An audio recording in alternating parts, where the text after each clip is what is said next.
Buenas tardes a todos. Gracias al excelentísimo señor presidente de la Real Academia, don José Elguero, y gracias a los académicos, académicos que nos acompañan, y también gracias a los amigos de la Real Academia. Voy a hacer una breve nota comercial.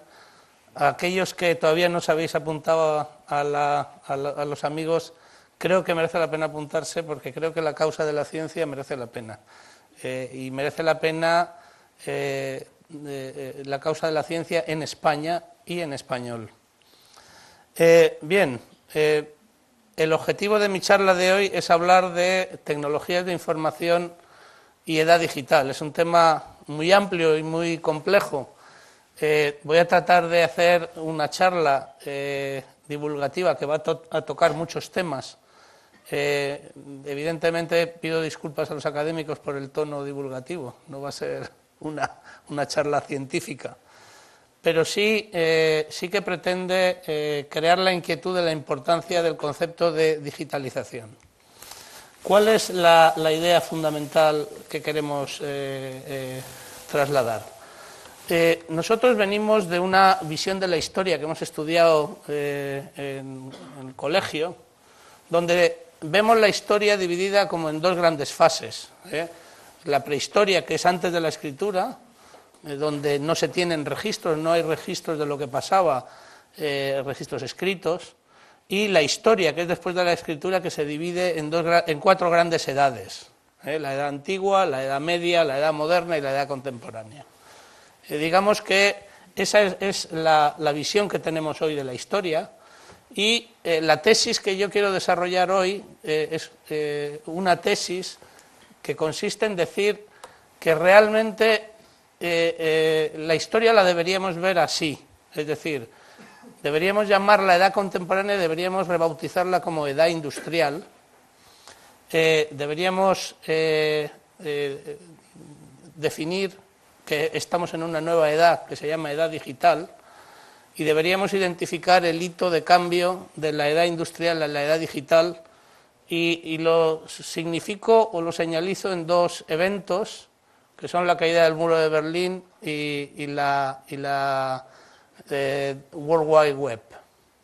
Digamos que voy a tratar de justificar en la charla esta atrevida afirmación que estoy haciendo aquí. Para eso vamos a tratar de reflexionar sobre el rol de la tecnología en la historia. La tecnología claramente que tiene una ligazón enorme con la ciencia. Hay un binomio ciencia-tecnología que se inicia en la edad moderna. La tecnología juega un papel fundamental en el progreso de la humanidad. Si os fijáis en el análisis de la historia, el anterior y el nuevo, siempre hay un evento histórico significativo, por ejemplo la caída del Imperio Romano, por ejemplo el descubrimiento de América o la Revolución Francesa o la caída del muro de Berlín, pero generalmente siempre hay un evento tecnológico significativo. Por ejemplo, el descubrimiento de América viene acompañado por la imprenta. Esto es un cambio sustantivo en la gestión del conocimiento. La Revolución Francesa coincide en el tiempo con la Revolución Industrial, que lo significo con la máquina de vapor, como identifico una tecnología concreta, pero son muchas tecnologías. Ahí se ven todas las tecnologías que se producen en la edad industrial, tanto de naturaleza mecánica, química, como electrónica, eléctrica. Ahí se desarrolla la aviación, ¿verdad? Que soy ingeniero aeronáutico. ¿Qué es lo que trato de decir?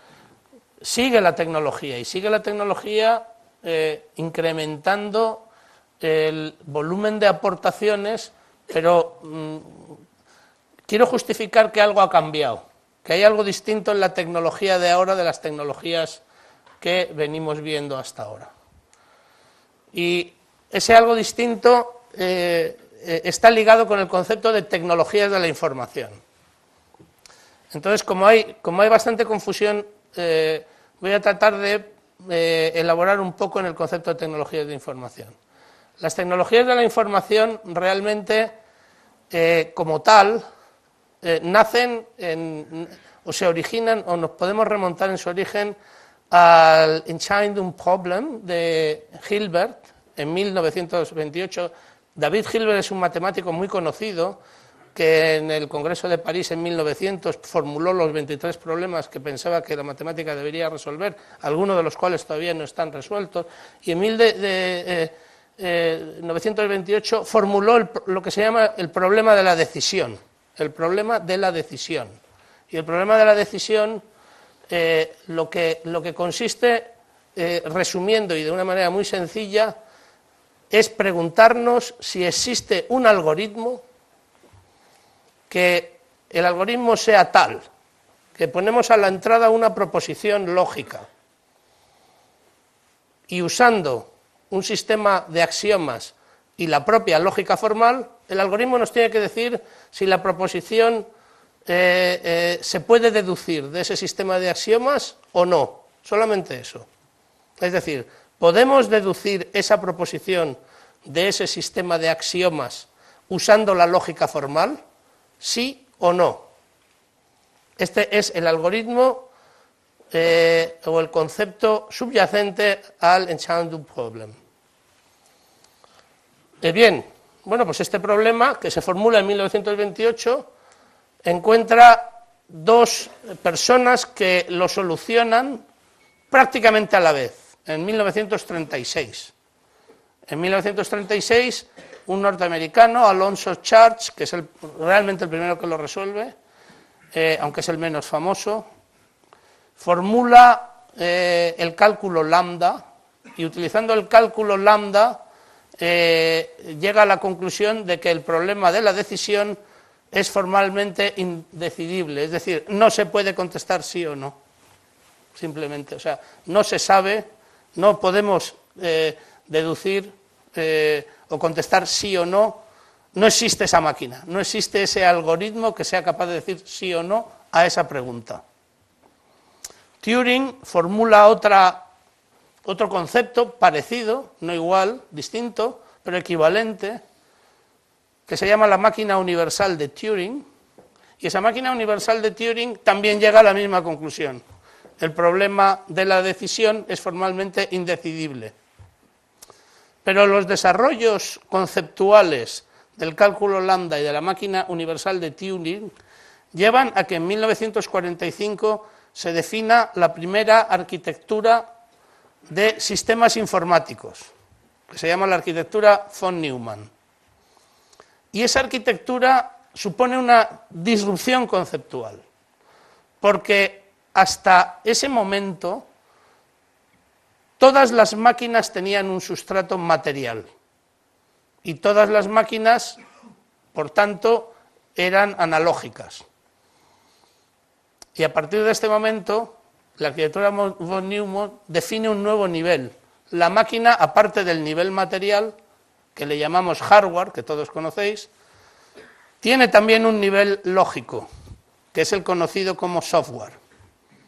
Ese nivel lógico aparece por primera vez en la arquitectura de von Neumann y permite tratar problemas lógicos con carácter universal. Digamos que, por tanto, aquí lo realmente nuevo es el software. Y lo realmente nuevo que es el software es la combinación, conceptualmente, es la combinación de un algoritmo que articula un proceso más datos y su iteración. Yo hago un proceso, para lo cual necesito datos que alimentan el proceso que produce datos, y por eso se le llama proceso de datos. Entonces esto produce las máquinas de proceso de datos. Este es el origen de la computación. Es importante este origen por lo que veremos luego. Entonces, desde ese origen, si os fijáis, en 1945 se empiezan a construir las primeras máquinas con muy poca potencia de cálculo. La primera máquina realmente Turing completa es el ENIAC. En 1955 ya aparece la primera máquina comercial, que es el UNIVAC, que se creó la compañía UNIVAC, que fue la primera. Y en 1963 aparece la arquitectura 360 de los ordenadores IBM. que es un salto conceptual también en el manejo de las lógicas. ¿Qué diferencia, qué se está produciendo ahí? El progreso se produce trabajando en paralelo desarrollos de hardware y desarrollos de software. El hardware cada vez es más potente, con más capacidades, y el hardware es material, como toda la tecnología hasta ahora, y sigue siendo material, y el software es lógico, y se va produciendo por niveles de abstracción lógica. Por tanto, a un nivel de abstracción, a los primer nivel de abstracción lógica de los primeros ordenadores, se van añadiendo capas de abstracción lógica encima. Es interesante ver que el hardware está limitado por la materia, el software está limitado por las leyes de la lógica. Y las leyes de la lógica permiten niveles indefinidos de abstracción. Esto abre un potencial de crecimiento enorme.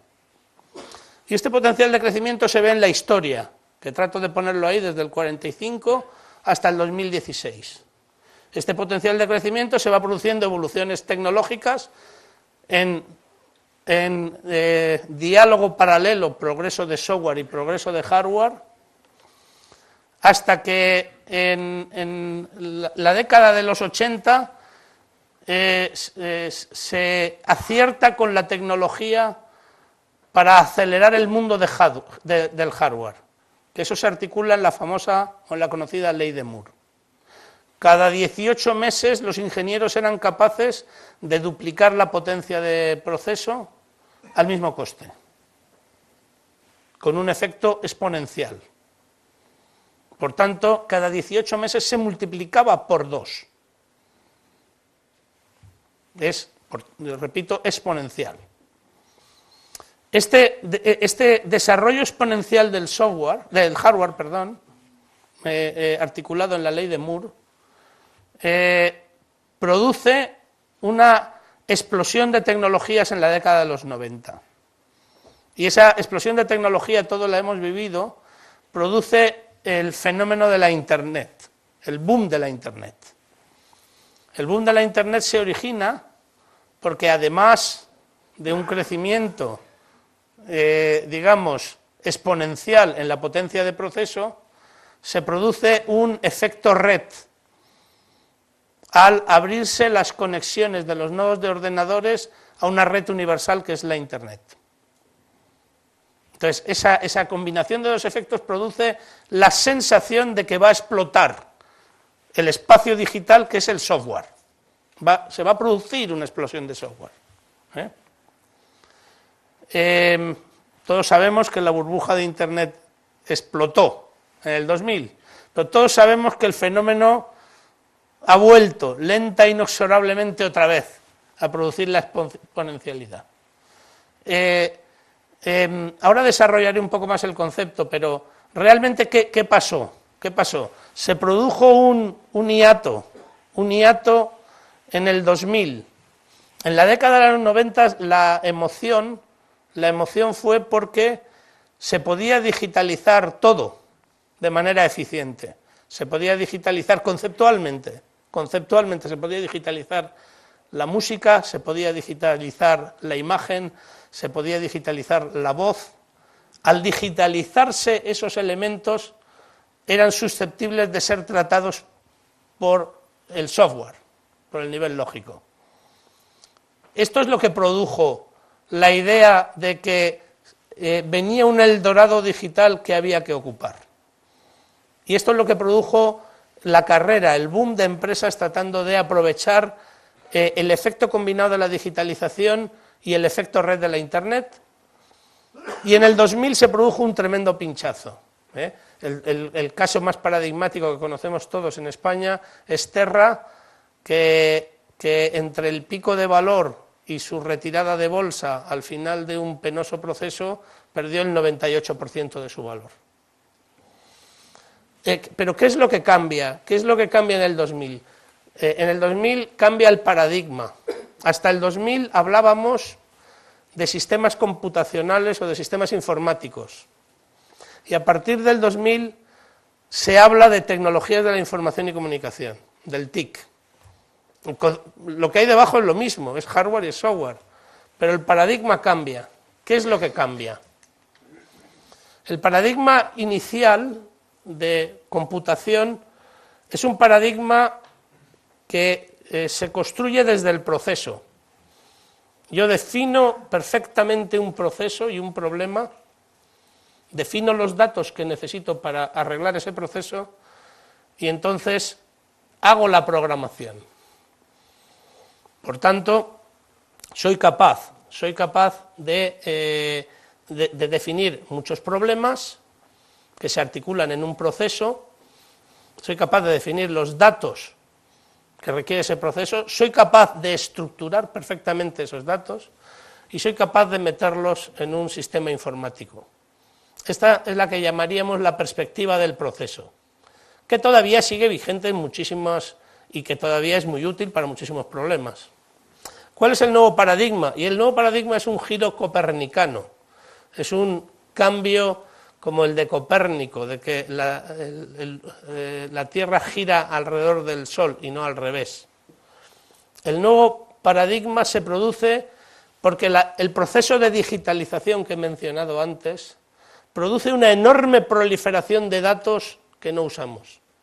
Si yo tengo un vídeo, yo tengo todos los píxeles de cada instante de tiempo definidos con la variación de cada píxel de cada imagen que no utilizo esa información. Tengo una enorme cantidad de información digitalizada que no uso. Si yo invierto y empiezo a pensar desde el dato,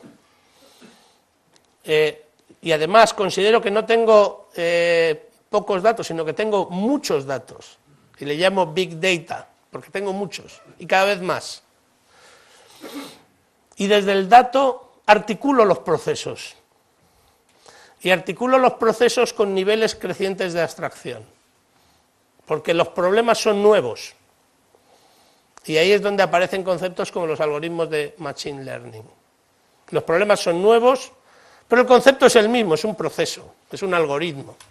Es un algoritmo que se articula en una máquina de Turing. Lo que no es igual es que metodológicamente empiezo del dato y acabo en el proceso. Ya no tengo una formulación perfecta del problema. Las metodologías desde problemas perfectamente definidos dejan de funcionar. Necesito metodologías con problemas difusos y por tanto esa es la proliferación de nuevas metodologías como las que conocemos de Agile, las que oímos a los emprendedores de Minimum Viable Product, son metodologías basadas en la prueba y el error. Pruebo procesos, cojo feedback de los datos, realimento y entonces progreso de una manera casi empírica, en dialéctica con los resultados.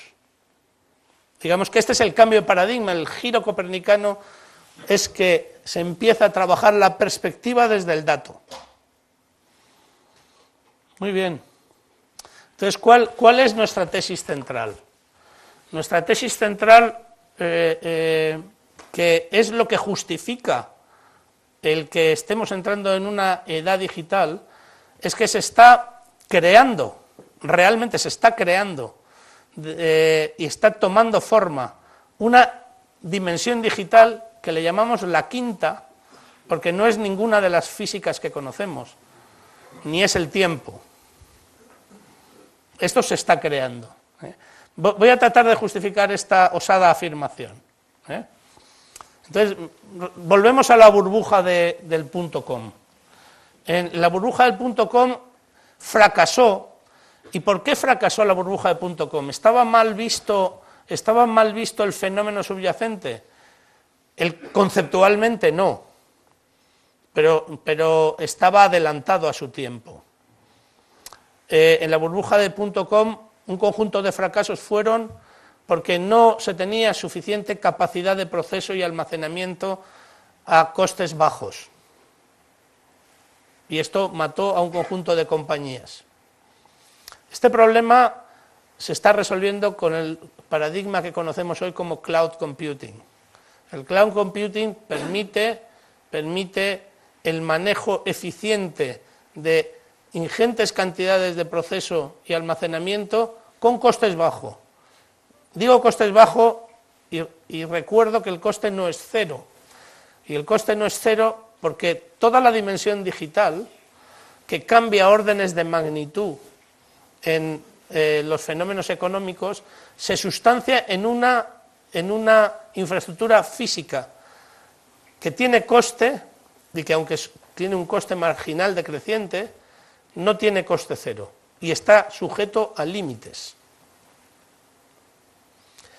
El mismo problema se tuvo el problema con las infraestructuras de comunicaciones. Las infraestructuras de comunicaciones en la época del .com eran insuficientemente potentes, los anchos de banda eran insuficientes y eran caros.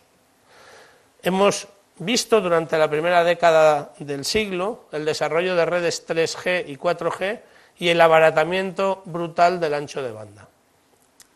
Aquí no pongo otras redes como el Wi-Fi, las redes de fibra óptica, etc. Las infraestructuras de comunicaciones han ido cumpliendo la ley de abaratamiento de las tecnologías subyacentes a las tecnologías de la información. Otro fenómeno que mencionaré luego era la falta de software. O sea, no había suficiente software sobre estas infraestructuras. Luego hablaré un poquito. Pero también tampoco había suficientes contenidos. No había suficientes contenidos porque, aunque es verdad que todos los estándares de digitalización estaban en los 90, estaban todavía empezando. Todavía no estaba toda la música digitalizada. Todavía no estaba toda la televisión digitalizada en la TDT. Todavía no estaba todos los vídeos digitalizados. Hoy podemos decir que todo esto, todos los contenidos ya están digitalizados, y esto ha producido una convergencia de la industria de medios con la industria de comunicaciones. Otro problema que se tenía era el acceso a los contenidos. Acceder a los contenidos era difícil, manejar el ordenador no era trivial, había que hacer un curso. Hemos visto dos desarrollos muy potentes: el desarrollo de los dispositivos de acceso móvil extremadamente sofisticados, como los smartphones, que tienen capacidad de vídeo, sonido, imagen, etcétera, etcétera, etcétera, en el bolsillo. Y hemos visto el desarrollo de plataformas de gestión de la información tan potentes como evidentemente es Google. Entonces el acceso a los contenidos se ha facilitado enormemente. Luego, los contenidos no eran atractivos. Ir a la internet estaba bien, era nuevo, se daban cosas, pero no llenaba tu vida. Ahora los contenidos se han hecho atractivos. Las redes sociales que integran los contenidos están superando en audiencia a las televisiones. Las redes sociales están además alterando los modelos de negocio de las televisiones y está produciendo todo el fenómeno de los nuevos modelos de televisión como Netflix, HBO, etc. Digamos que la atractividad de los contenidos se ha incrementado. Y además se está produciendo la creación de un círculo virtuoso desde el dato. Desde el dato, que es ese concepto de dato no utilizado, se está empezando a utilizar. Muchos algoritmos de machine learning lo que manejan es las imágenes. Hay muchísimas imágenes que contienen una cantidad de información enorme.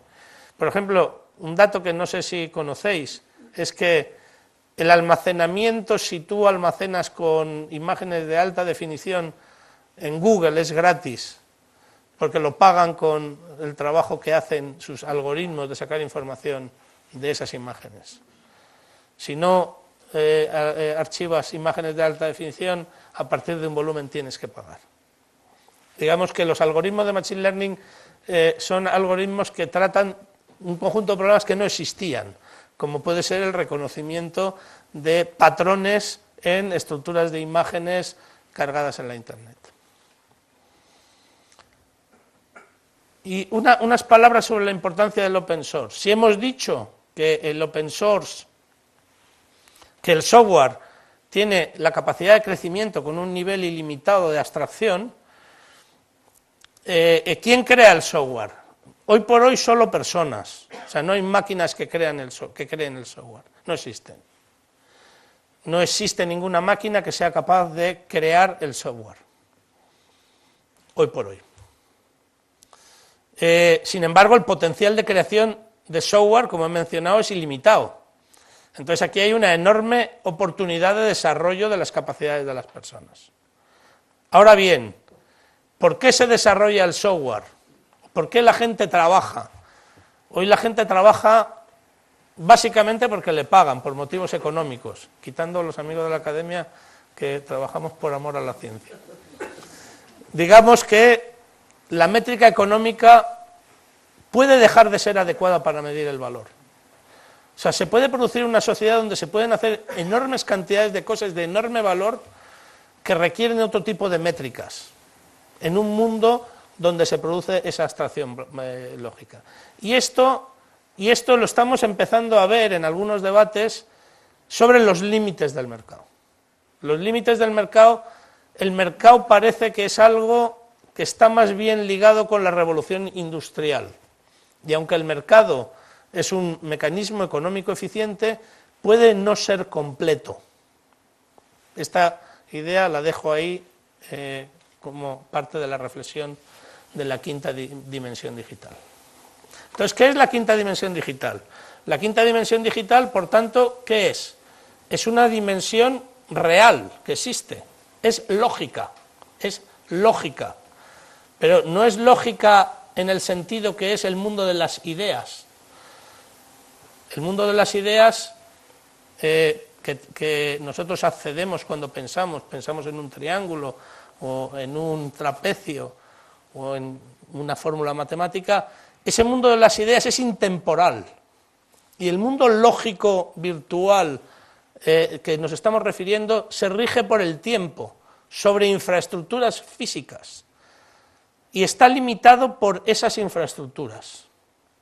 El desarrollo de esas infraestructuras físicas va a expandir ese espacio lógico. Y en ese espacio lógico no hay límite conceptual a las capas que se pueden crear.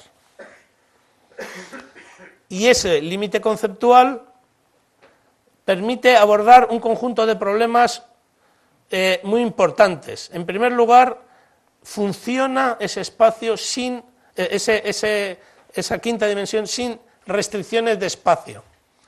Repito, el tiempo sí, pero no el espacio. Pero no es ilimitado por la restricción física de la infraestructura, no por la restricción lógica.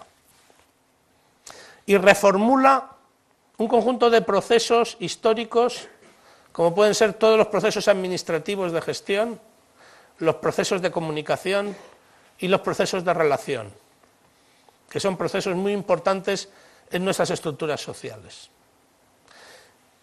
Si cogemos una idea de Immanuel Wallerstein, el concepto de sistema-mundo, durante toda la historia la gente ha vivido en un sistema-mundo, que era el mundo que determinaba sus reglas de comportamiento. Y ese sistema-mundo muchas veces venía determinado por un imperio, o venía determinado por una cultura, o venía determinado por distintos factores. Lo que produce la quinta dimensión es la convergencia de los sistemas mundo, que todavía pueden existir, con el mundo considerado en su totalidad como un único sistema.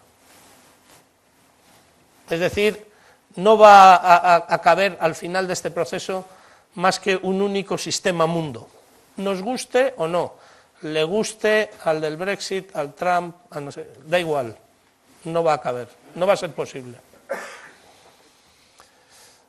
Esto nos obliga a repensar todas las estrategias. El pensamiento estratégico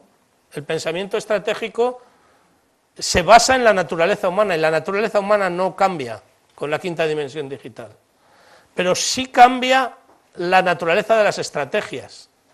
Si yo hago una estrategia basada en poner barreras físicas, por ejemplo, yo tengo una estrategia basada en proteger mi clientela con un modelo de distribución basado en tiendas físicas. Esa estrategia hay que revisarla a la luz de la quinta dimensión. Ahora bien, esa estrategia no quiere decir eliminar las tiendas físicas y pasarme solo a la quinta dimensión. Sigue habiendo 5. Hay que pensarse cómo es el mundo con 5 dimensiones. Por tanto, el pensamiento estratégico no puede ser me paso del mundo físico al mundo digital y digitalizo, sino el pensamiento estratégico tiene que ser cómo me repienso mi estrategia con 5 dimensiones y con una que además se está moviendo en el tiempo, que es la digital. Entonces, esta dimensión digital es la que justifica la entrada en la edad digital en la década de los 90.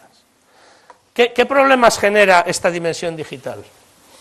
Esta dimensión digital genera problemas en varios niveles de naturaleza, como veis, desde la persona a toda la arquitectura de sistemas sociales. Si empezamos por la persona, solo formulo los problemas, nada más. La persona se va a enfrentar con un problema de identidad digital. La identidad digital va a empezar a pesar sistemáticamente en un número creciente de procesos. Eso produce un problema de privacidad y produce un tercer problema que es de analfabetos digitales. Si la imprenta empezó a exigir que la gente supiera leer y escribir, y hoy en día no se concibe no saber leer y escribir, el mundo futuro habrá que entender el mundo digital. No se puede ser un analfabeto digital. Hoy se puede ser un analfabeto digital porque estamos en un proceso, digamos, transitorio, pero no en el mundo futuro. Las relaciones con las personas cambian porque aparece esa dimensión y en la relación aparecen nuevas formas de relaciones y nuevos modelos culturales. Se están produciendo fenómenos curiosos, incluso algunos no previstos. Por ejemplo, gente que aceptaba la situación de la sociedad porque pensaba que era el único que pensaba de esa manera, se encuentra con gente en el mundo digital que piensa como él. Y esa gente además se realimenta y se cierra. Se generan círculos cerrados de pensamiento. Entonces se están produciendo fenómenos sociales que no existían. Se está resucitando ideas que aparentemente estaban muertas, porque, claro, si tú encuentras a 500 personas en el mundo hablando de tu libro, pues te animas. Si tú estás solo hablando de tu libro, pues te amoldas a la estructura social en la que estás. Por tanto, los modelos culturales y los modelos sociales cambian también. También cambian las formas de organización económica y los modelos de negocio. Estamos viendo que la dimensión digital, al tener un impacto estratégico, está abriendo la posibilidad de nuevos modelos de negocio, difíciles de conceptualizar desde los modelos de negocio actuales, porque incluso aunque puedas conceptualizarlo, tiene un impacto muy negativo a tu situación actual. Y esto está produciendo una creciente valorización de la idea de la innovación y del emprendimiento. Pero también está creando una revisión del concepto de empleo fijo, la flexibilidad, el autónomo, las pequeñas empresas empiezan a ser importantes en estructuras que piden flexibilidad versus el paradigma máquina del modelo industrial. En el modelo industrial se buscaba la eficiencia de la empresa como máquina, se trabajaba la eficiencia de la máquina.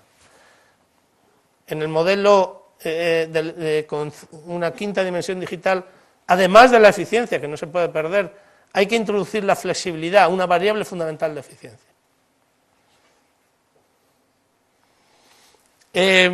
Aparece en el nivel de los estados-nación, aparece el problema de la soberanía de la ley aplicable y de las fronteras y la regulación. Esto evidentemente durará años, décadas, pero es evidente que el repliegue en la soberanía de uno, con todas estas fuerzas presionando en sentido contrario, va a producir turbulencias importantes y va a producir una revisión de dónde reside la soberanía, quién es soberano de qué, quién puede formular las leyes, cómo se pueden poner las fronteras, cómo se pueden poner las regulaciones, en un mundo donde se sustancie esa dimensión digital. Entonces aparece el nivel global. El nivel global hay que revisitar completamente las ideas actuales de gobernanza, que se basan en el modelo westfaliano y en la idea de no sustantividad.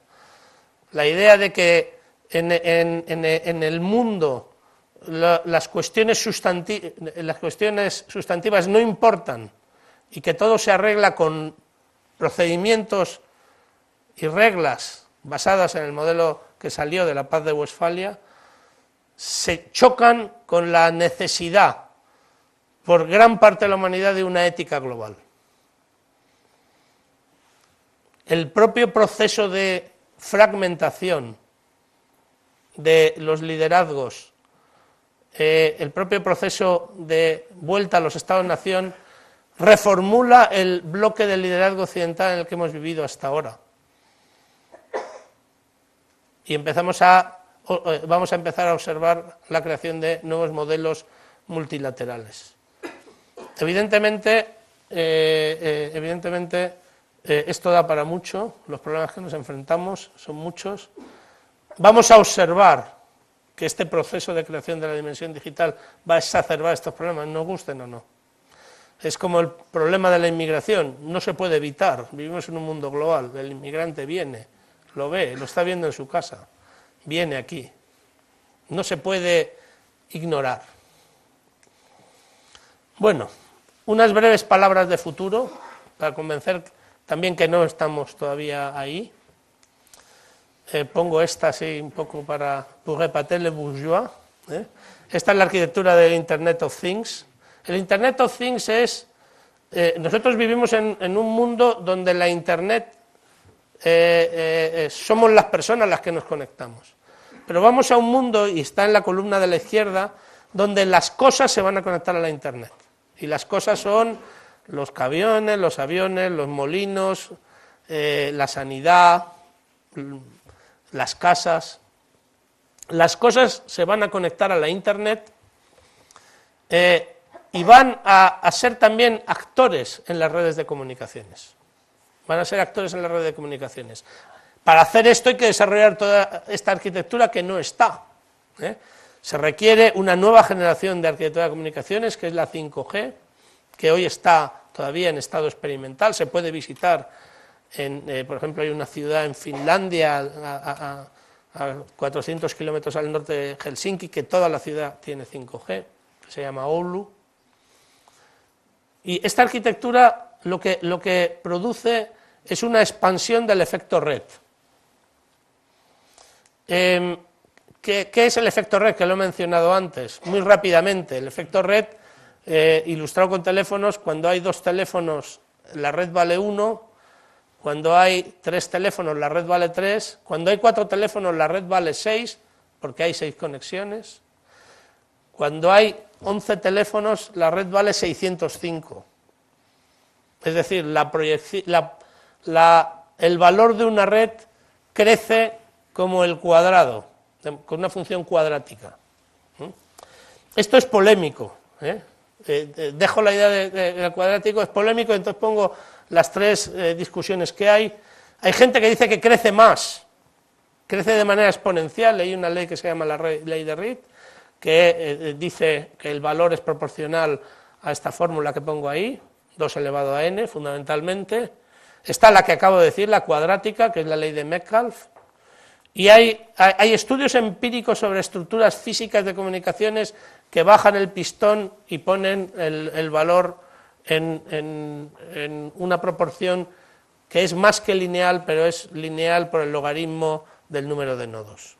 En cualquier caso, depende muchísimo de las aplicaciones que hay encima.